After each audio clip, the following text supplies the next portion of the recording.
இங்க ஒரு அழகான பொண்ணு அவருடைய ஃபர்ஸ்ட் நைட் அன்னைக்கு அவருடைய புருஷனை போட்டு நல்லாவே அடிக்க ஆரம்பிக்கிறான். தென் இதை பார்த்த அந்த பையனுடைய அப்பா அம்மாவுமே இந்த பையனுக்கு சப்போர்ட் பண்ணி பேசுவாங்கன்னு பார்த்தா விடாதம்மா அவனை நேரம் நல்லா அடி அப்படின்னு சொல்லிட்டு இருக்கிறாங்க.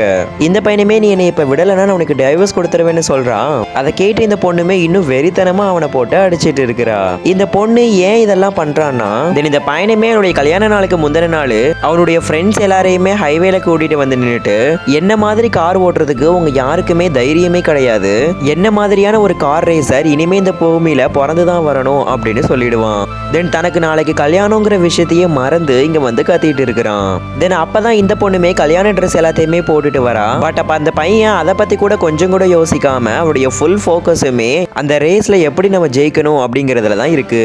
தென் இந்த பொண்ணுமே அந்த பையன் கிட்ட போயிட்டு நான் உன்னைய சேலஞ்ச் பண்றேன், நீ மட்டும் என்கிட்ட தோத்துட்டனா எனக்கு நீ $10 மில்லியன் கொடுக்கணும் அப்படின்னு சொல்லிடுவா. தென் இந்த பையனுமே அந்த சேலஞ்ச் அக்செப்ட் பண்ணிக்கிறான். பட் இப்போ காம்படிஷனுமே ஸ்டார்ட் ஆயிடுச்சு. இதுக்கப்புறம் என்னாச்சுன்னு பாக்குறதுக்கு முன்னாடி எங்க சேனலை மறக்காம சப்ஸ்கிரைப் பண்ணிட்டு எங்க வீடியோக்கு ஒரு லைக்கும் கொடுத்துக்கோங்க.